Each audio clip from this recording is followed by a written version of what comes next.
dhibaatada qaadku leeyahay cawaal hadlay waxaan rabaa qiso yar oo dhacday oo qaadka ka dhacday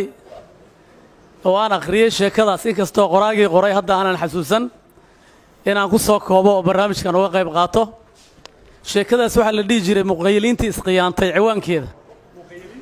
isqiyaantay marka laba nin oo qaadka cunta ayaa saaxiib ahaa waddanka Kenya ayay joogeen Soomaaliya markii civil war ku ka dhacay dadkii Soomaaliya dad badan baa u qaxay Kenya iyo wadamada dariska labada nin saaxiib bay ahaayeen nin xaas buu lahaa dadka qaraabadiisa ayna Yurub bay jireen ninna wuxuu ahaa nin aan reerna lahayn dad qaraabo ah oo u jira meeshan aysan jirinin ninkan marka xaas kale waxa loo soo diraa biil lacag fiican baa loo soo diraa qaadkiisu iska cunaa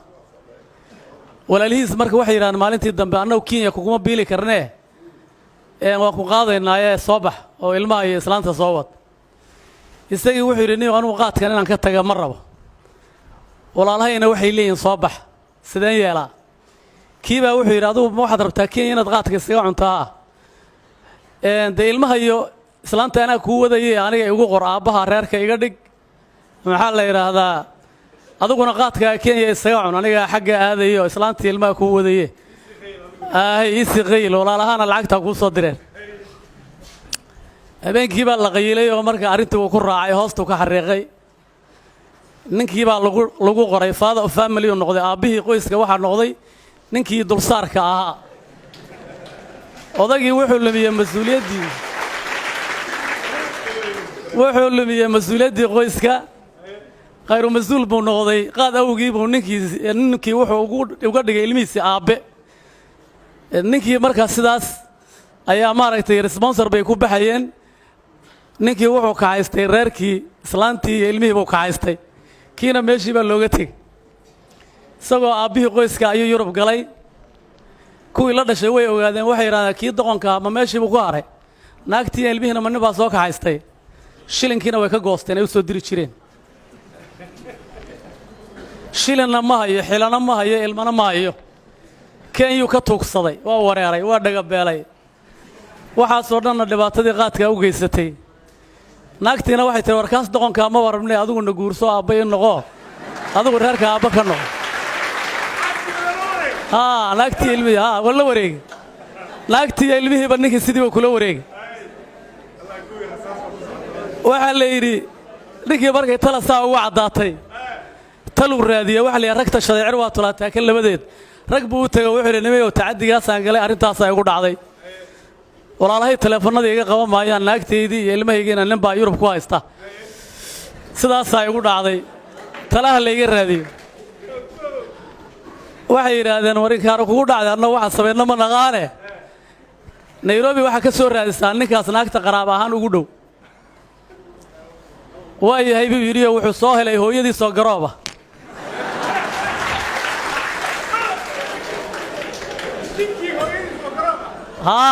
ayuu soo helay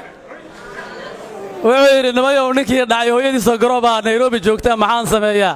waxa la tala nafkaaga dhow lama arkay habarta guurso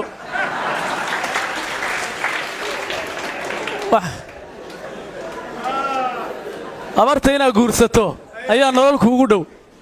islaantii buu shukaansaday eeday waa doqoobay maan dhaw anigu rag had ma eeday wallahi wali waad fiicanta eeday wali waad fiicantahay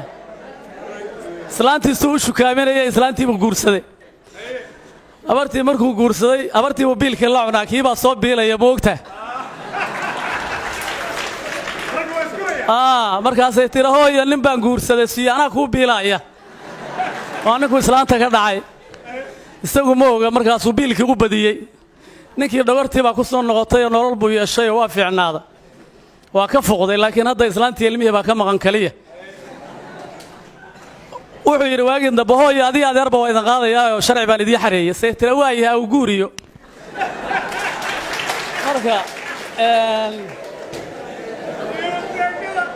bas marka waxa dhacday markaas ay tiri waa nala qaadaya bas sharcigi baa loo xareeyay maalin heblaad ku qorantiin baa la yiri diyaaradda flightka farxadda ninkii ka badatay dhulka la wareegay warna la iskama hayo ninkii ilmihiisa haystaa qaadaya isna kana hooyadii buu qabaa marka waa la qaaday ninkii Yurub markuu galay ayuu wuxuu yiri waxa soo dhaweynaynaa hooyo iyo adeer baan soo dhaweynaynaa nakeen gabadhii xaaskiisa ahayd oo ninkan ka dhacay soo dhaweynaynaa nakeen aeroboorka markii ay la yimid oo diyaaradii jaranjartii inta loo furay laga soo degay buu asagii soo hormaray asagii markuu soo hormaray habartii baa ku xigta markay arkeen ayuu ninkii waa yaabay ninka adeerka la sheegaya waa kuma adeer kale uu ka sii sugaya diyaaradda markaas habartii markii salaantay ayuu yiri hooyo ay tiri adeerna waa kan markaas ninkii iyo islaantii hore oo ayana daalnimada ahayd oo ninkan maaragtay iyaduna markaas waxa weeyaan ka fasaqatay iyo habartii qofba walba waxa ku dhigay hadal ka soo baxa wala waaye naxdin macnaha shoog iyo farxad macnaha qosol gariir ay waxa isugu darsamay baa ku dhacay markaas tira hadba mid fiirisa marna odayga waxay fiirisaa wiilkeeda marna waxay fiirisaa ninkii la socday war ma haysta marka ala kulli xaal marka waa markii ninkii dalkii galay baa wuxuu yiri dhageyso horta waad khiyaantay macnaha sheekada ciwaankeedu waxay muqayiliintiis khiyaantay waad khiyaantay haddana adeerka baan ahay islaantayduna adiga kuguma xirna oo tuug baa tahay dan haday ku tahay magaalada ku dhuuma hadda wadanka ku dhex dhuuma tan aanaa qaba hooyadaan aanaa qaba magaalada horta ilmaheygana aanaa leh Oma labadaba aanaa leh haday dan ku tahay saayeel dii kale ayaa yaqaan meesha aadis marka sheekadaasi marka waa sheekadii ugu yaabka badnayd oo qaadka markaasi ka akhriyay inkastoo aan qoraagii qoray aanan haynin oo aan xusi karin marka intaas aan rabaa marka barnaamijkan marka inaan markaasi kaga qayb qaato waxa iskeenayana waa qaadkii dhibaatada uu leeyahay reeraha uu burburiyana way badan yihiin marka intaas aan ku soo gabagabaynayaa